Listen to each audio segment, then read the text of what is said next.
Fertig? Ja. So, jetzt hier, flott, zack, Fragen raus. Hefte raus, Klassenarbeit. So. 2 Piranhas und eure Fragen und wir beantworten die hier ganz schnell. Zacki, zacki. Wir haben gesammelt. Wir haben gesammelt. Mhm. Ja. Genau, und da sind Fragen. wir haben Fragen gesammelt.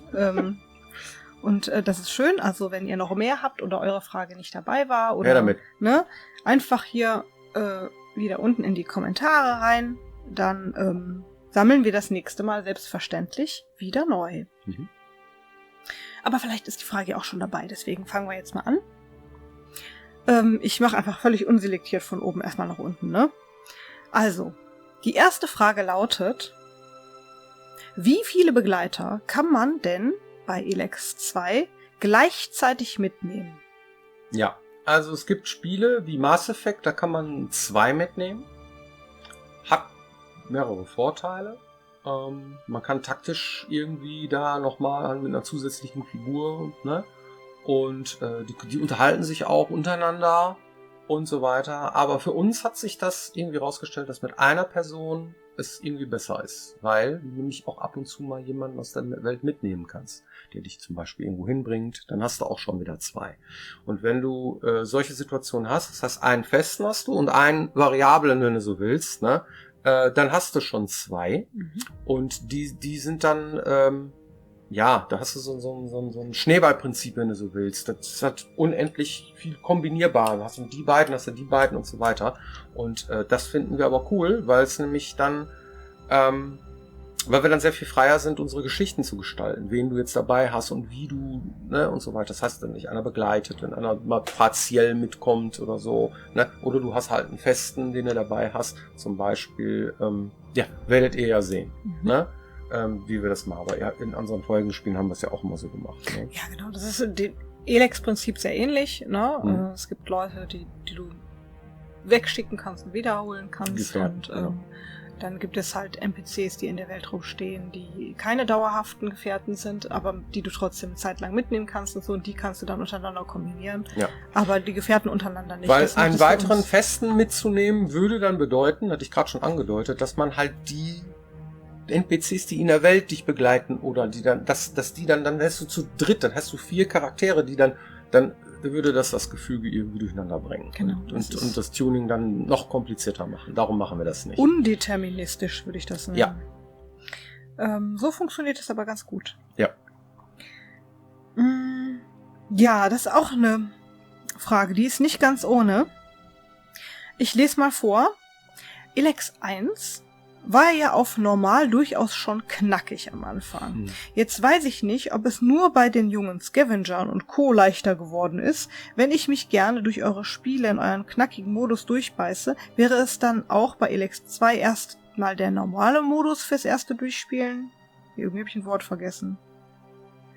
Oder habt ihr es einfacher gemacht und ich sollte mit schwer starten, fragt diese Person. Das kann man so einfach gar nicht beantworten. Wir haben es entzerrt. Ja? Elex war am Anfang bockschwer und wurde nach hinten raus leichter.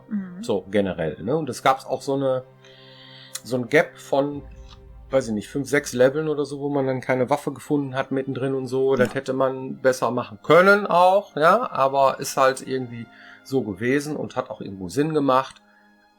Jetzt machen wir das so, wir machen den Einstieg leichter. Ja. Aber danach wird's dann so wie immer. So. Also es hängt auch ein bisschen vom Spielertyp ab, ist mir aufgefallen beim Zocken. Ja. Ne? Also da musst du wirklich ein bisschen gucken, was für ein Spielertyp bin ich denn. Es gibt welche, wir haben jetzt einfach mehr Möglichkeiten, dass du Dinge finden kannst, die dir helfen.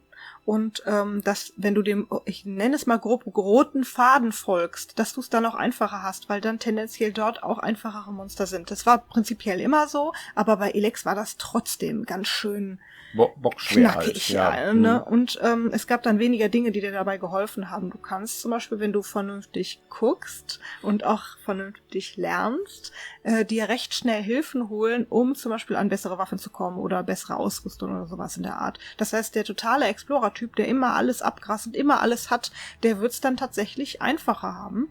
Und vielleicht lohnt es sich dann tatsächlich auf schwer zu stellen. Das kann ich dir nicht sagen. Also ich würde vermuten, dass jemand, der sagt, das fand ich bei Elex super so, wie es war. Ja, will ich wieder so haben, dann ist es vermutlich die Empfehlung, dann Spiel schwer. Genau. Ja. Aber das Spiel per se ist deswegen jetzt nicht schwerer. Das heißt, das Spielprinzip bleibt das gleiche. Das heißt, wenn du einfach irgendwie mit deinem rostigen Nagel in die Wildnis rennst, dann bist du halt ziemlich schnell tot. Es wird nicht leichter. Nee. Es ist nicht leichter, das Spiel. Das ist schwerer gesagt. Nee, meine ich aber nicht. Ja, andersrum. Ne? Ja. Das Spiel ist an sich nicht leichter. Nein. Wir haben nur den Anfang etwas einsteigfreudiger gemacht, sage ich jetzt mal, um nicht alle sofort wieder mit dem Kantholz vor Rübe zu hauen. Aber sobald du den Wegen entfleuchst oder so, dann kriegst du auch wieder auf die Mappe. Ne? Also das ist schon so. Ja. Also wir wollten da den Pfad der Tugend nicht verlassen, aber wir wollten schon das Spiel zugänglicher machen. Ja. Und wir hoffen, das beantwortet die Frage. Und weil wir sind der Meinung, das ist uns auch gelungen. Kommt den Leuten dann entgegen. Ja. Ich finde generell das Kampfsystem auch etwas einfacher zu steuern, muss ich sagen. Ja. Gut. Nächste Frage. Gibt es bald mal wieder auch eine Magiegilde oder sowas, wo man Monster rufen kann, den guten alten Feuerball oder Eis oder sowas? Ja, also im Sinne der Fragestellung nein, aber ja. Weil, es war diese gute alte Magiergilde. Ja, was heißt denn die gute alte? Ne? Wir haben ein Elex-Universum und dann gibt's halt diverse Zauberer und Magier und Psioniker und halt, ne? Sowas wie Eis und Feuer gibt's zum Beispiel bei den Berserkern. Das kann man lernen. Und ich glaube, Monster herbeirufen kann man jetzt nicht. Wüsste ich jedenfalls nicht. Aber es gibt verschiedene Zaubersprüche, die man erlernen kann, die man auch benutzen kann und die tatsächlich so ähnlich funktionieren. Aber wer das bei Elex gespielt hat, merkt schon recht schnell, das hat einfach einen komplett anderen Anstrich als zum Beispiel die klassische Magiergilde, die es damals in Gothic gab. Und was jetzt danach kommt, das wissen wir noch nicht. Da müssen wir mal gucken. Das ist auch sehr diskutabel. Ich versuch's mal. Also, gibt es auch in den Gilden selber mehr Stufen, wie man innerhalb einer Gilde aufsteigen kann? Also nicht nur 2 oder 3, sondern 4 oder 5 zum Beispiel. Und die Antwort ist, aktuell in Elex 2 wird es ähnlich viele Aufstiegsmöglichkeiten geben wie in Elex. Ja.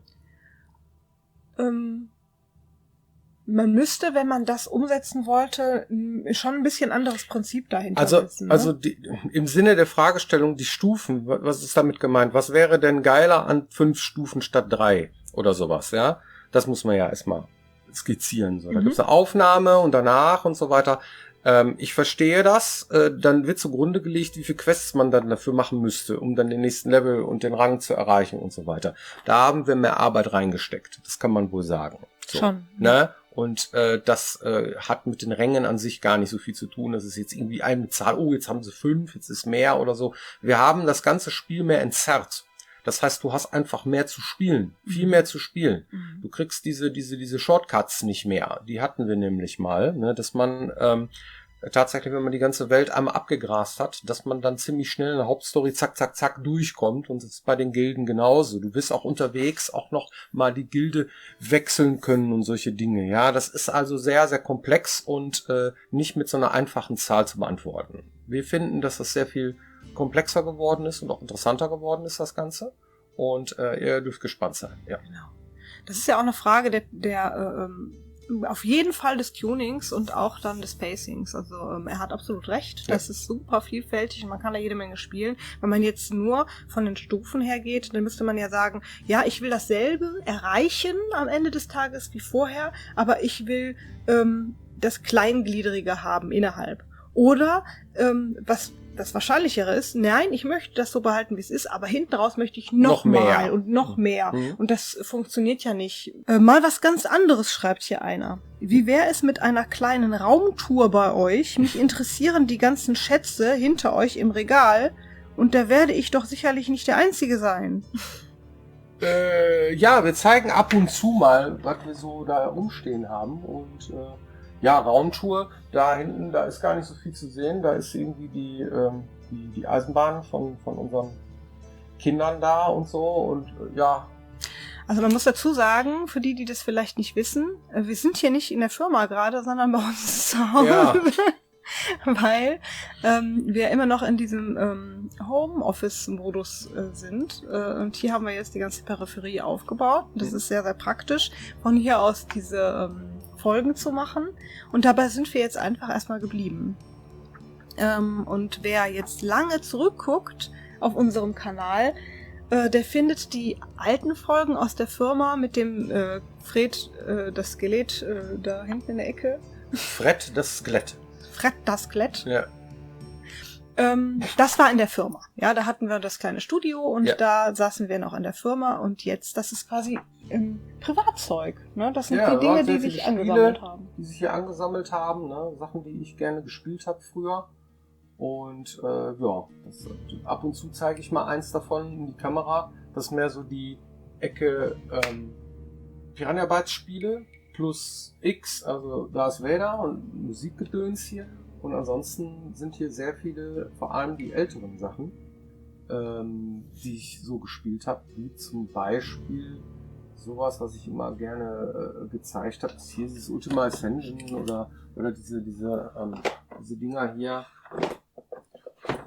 Auch mal sagt, so Fallout oder so. Ne? Das sind also Spiele, die ich ab und zu mal in die Kamera halte, um mal zu zeigen, guck mal hier, ich habe noch Original, ne? Den Krempel am Start. Tatsächlich auch noch eingepackt und ich glaube, dass sogar der zweite Teil auch noch mit drin. Ja, der zweite Teil ist auch noch mit drin. Ne? Meine sind dazwischen gewebt. Ja. Zum Beispiel hier Monkey Island. Die ganzen LucasArts-Dinger, das sind alle Special, ne? Teil 1, Teil 2. Ja. Sowas hier kann man da finden. Da oben schwarze Auge, Schatten über Riva irgendwie, diese ganzen Geschichten, das ist auch noch. Ein Spiel, was ich immer wieder, jedes Mal immer wieder rauskrame, das ist hier dieses Mana. Das hat irgendwie Magic and Mayhem oder so ähnlich hieß das so. Ne? Das fand ich ziemlich gut. Das war so bockschwer am Ende, das habe ich nachher nicht mehr geschafft durchzuspielen. Schade. Das wurmt mich. Irgendwann will ich das auch mal schaffen. Das hatte auch so einen eingängigen Soundtrack, ne? Ja, das war Peter Gabriel mit seinem Afro-Celt Sound System. Ach, cool. Hat die Musik dazu gemacht. Das ist mega gut. Ja, so. Später mehr. Ja, genau. Also immer mal wieder, würde ich sagen. Ja. Auch super Frage. Mich würde mal interessieren, was es mit dem Release-Date auf sich hat, was bei Elex 2 von Amazon angezeigt wird. Da steht ja 31.12. Ist das jetzt ein Platzhalter? Ja. Also, Release-Datum ist ja immer so eine Sache, weil dann legt man sich fest. Genau. Und dann sagt man so, da wird's dann Zeit. Ja. Und solange wir kein offizielles Datum genannt haben, Ja. sagt so jemand wie Amazon dann irgendwie, dann machen wir irgendwie so den letzten Tag des Jahres. Ja. Wo es vielleicht kommen könnte. So, solange derjenige, der da raus, wir nicht irgendwie eine Zahl dahin schreibt oder tatsächlich irgendwas oder so. Ne? Genau. Dann machen die das einfach. Die schreiben einfach irgendwas hin, damit da was steht. Richtig, das wird automatisch generiert. Deshalb auch Obacht, wenn ihr sowas bei anderen Spielen oder Sachen, die euch gefallen, seht. Der 31.12. ist immer ein Kann. Ja, das ist so ein ganz mieses Datum, das in der Regel nicht das richtige Release-Datum ist, sondern immer, 31.12. Aufgepasst, das ist bestimmt ein Platzhalter für, ist noch nicht vorhanden. Es gibt einige Plattformen, die es erlauben, dass man da dann quasi to be announced oder sowas in der Art noch hinschreiben kann, dass man dann halt, dass da dann auch steht, dass es noch nicht da ist. Und manchmal wird dann halt einfach dieser Platzhalter generiert. Und wenn man das weiß, dann weiß man das auch etwas leichter einzuordnen. Ist der verbesserte Jetpack, fragt hier jemand, dafür da, um unerreichbare neue Gebiete zu erreichen und neuen Loot oder Verbesserungen zu erhalten? Oder ist es einfach nur ein verbessertes Pferd zum Beispiel, was die Reise von A nach B einfacher machen soll? Oder aber alle Orte und Gebiete waren sowieso von Anfang an erreichbar? Also, man kann sich immer, wenn man sich irgendwo festgedödelt hat, wegteleportieren, sobald man den ersten Teleporter freigeschaltet hat.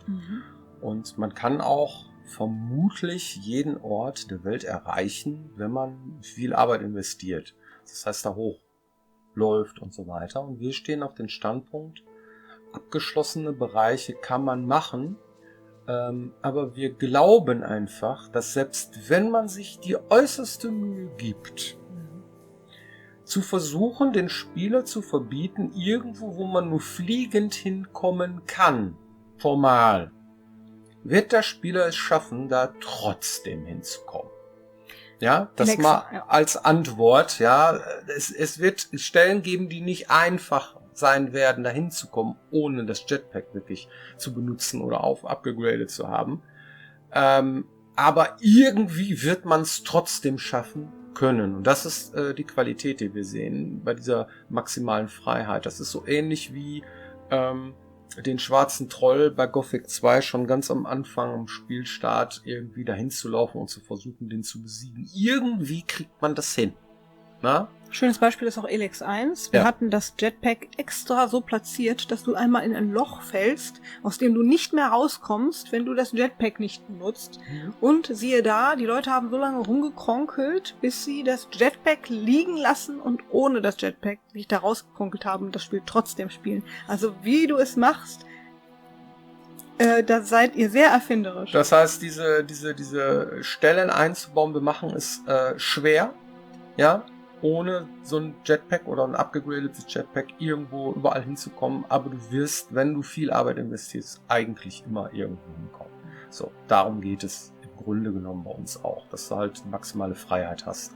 Und dann solltest du selbst entscheiden, ob du die Arbeit machen willst, tatsächlich da irgendwie hoch zu kraxeln oder nicht. Genau, also ist die Antwort auf die Frage. Es gehört vor allen Dingen mit zum normalen Movement und an einige Orte kommt man wahrscheinlich vorher nicht dann als normaler Spieler. Es ist schwer sich vorzustellen, wie das ist. Ne? Ich habe auch schon sehr viele gehört, die haben gesagt, ach, dann macht ihr doch die ganze Welt mit kaputt und irgendwie dann darf es nicht so viel dichte Monster geben, wenn man über alles hinwegfliegen kann und so weiter. Ah, ja, in der Theorie hört sich das alles irgendwie an und könnte sein, ja, nein, ist so nicht.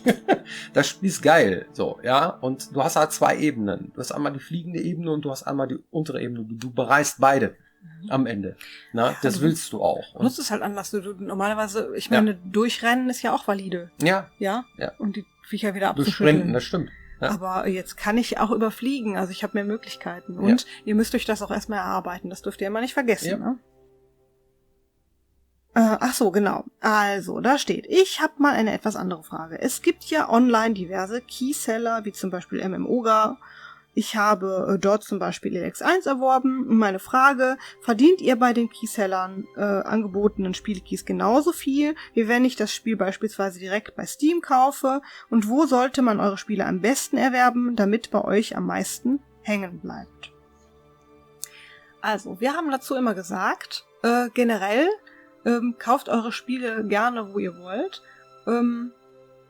Es gilt selbstverständlich die Regel, je mehr Leute sich das Spiel zum Beispiel zum Vollpreis kaufen, irgendwo bei Steam, GOG oder sonst wo, desto mehr Geld bleibt auch am Ende hängen beim Hersteller. Und je günstiger das Spiel wird, zum Beispiel im Sale oder bei einem Günstiganbieter oder sonst irgendwas, desto weniger Geld bleibt hängen. Das kann man, glaube ich, pauschal so sagen. Und wenn ihr das Spiel, genau, doch, das kann man so sagen. Und letztendlich muss man halt immer gucken, was ist es mir selber wert. Also ich mache das häufig so, wenn ich mir nicht sicher bin, dann besorge ich mir günstig irgendwo ein Spiel und wenn ich dann total begeistert im Nachhinein davon bin, nachdem ich es gespielt habe ich mir zum Beispiel die Retail-Version dann später nochmal gekauft oder sowas in der Art. Und es gibt Leute, die kaufen die Spiele sehr früh und es gibt Leute, die sind sich nicht sicher und kaufen spät. Und was soll man sagen? Das ist alles valide, aber so ungefähr kann man das einordnen. Gibt es wieder eine Person, die Musik macht? Ich fand Mo in Risen so toll. Das war unglaublich atmosphärisch. Habt ihr so etwas wieder im Spiel? Wir haben Radios, wo Musik drin gespielt wird. Und noch was anderes. Also so ähnlich. Ja. Ja? Ja. Nächste Frage. Bugfixt ihr noch? Ja. Klar. Ja, Diese Frage kam in letzter Zeit öfter Ja. und in verschiedenen Facetten und wir arbeiten so lange am Spiel, wie wir dürfen. Ja. Das ist die Antwort auf diese Frage. Absolut. Wäre es möglich, dass ihr vor Weihnachten noch ein Making-of Elex 2 präsentieren könntet? Wir werden Elex 2 präsentieren, wenn wir das Spiel erstmal raus haben, ne? Ja, Nicht vorher. ja. Also vor Weihnachten ist hochgradig unwahrscheinlich. Wird die Bedrohung in Elex 2 auch spürbarer sein? Zum Beispiel in Form von Scharmützeln und kleineren Schlachten? Ja. Auf jeden Fall. Ich habe sehr viel Wert darauf gelegt, bei der Hauptstory größere Unterschiede zu machen, welcher Gilde man angehört und wie man spielt. Und dazu gehören auch diverse Kämpfe und auch Schlachten. Ja. Die ist auch schon wieder so ein bisschen komplizierter. Also, was haltet ihr von der Idee, zusätzlich zu den traditionellen Schwierigkeitseinstellungen noch weitere tief ins Gameplay integrierte Immersiv versus Konvenient Einstellungen zu integrieren? Ich fände es zum Beispiel phänomenal, wenn Lebenspunkte von NPCs oder Monstern und PC nicht über die GUI, sondern als Element der Spielwelt angezeigt werden würden. Zum Beispiel, wenn Tiere anfangen zu bluten oder sowas in der Art. Von dieser Art Beispiele hat der Ersteller der Frage auch noch mehr dazu geschrieben. Ja, jetzt muss man dazu sagen, grundsätzlich, also technischer Natur, Gameplay-Natur, haben wir schon jede Menge Einstellungen angeboten, auch bei Elex 1 schon.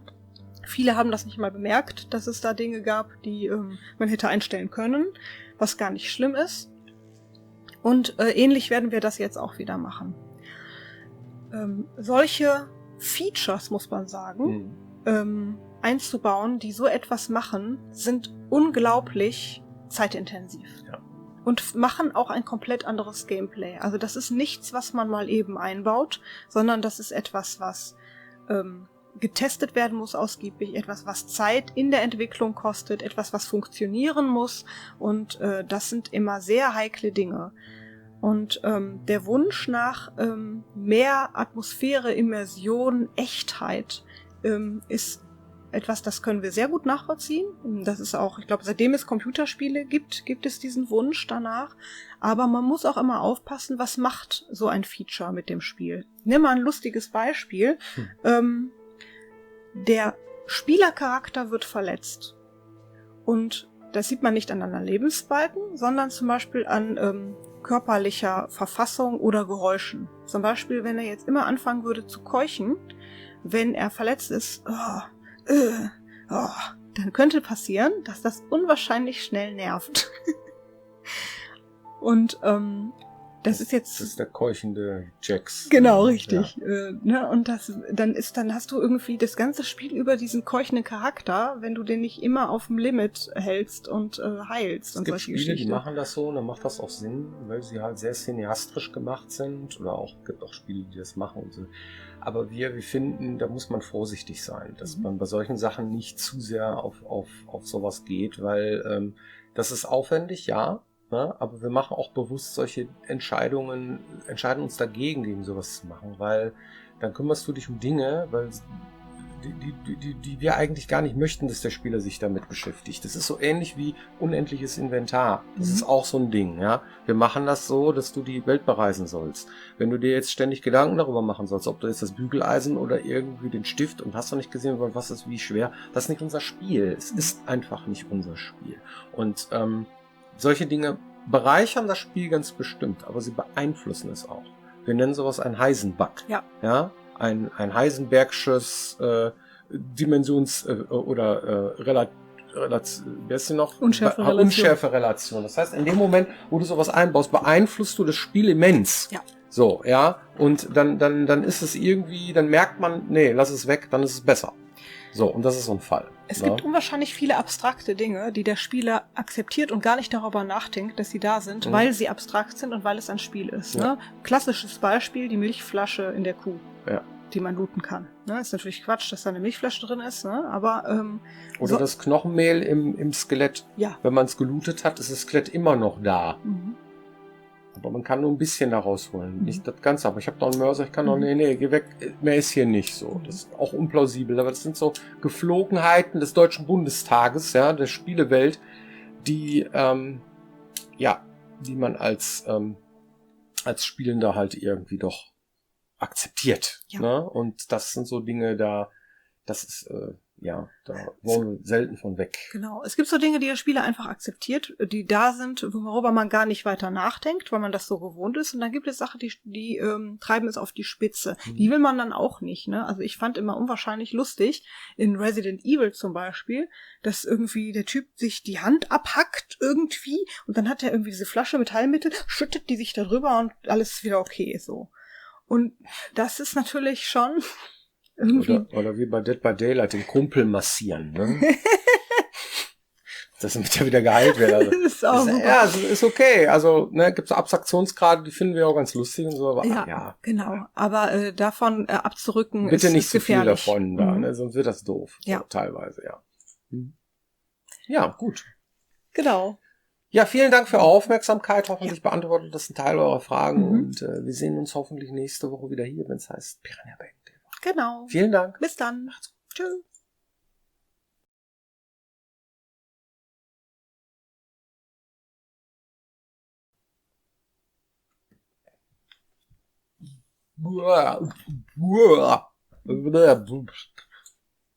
Jetzt sind wir durch.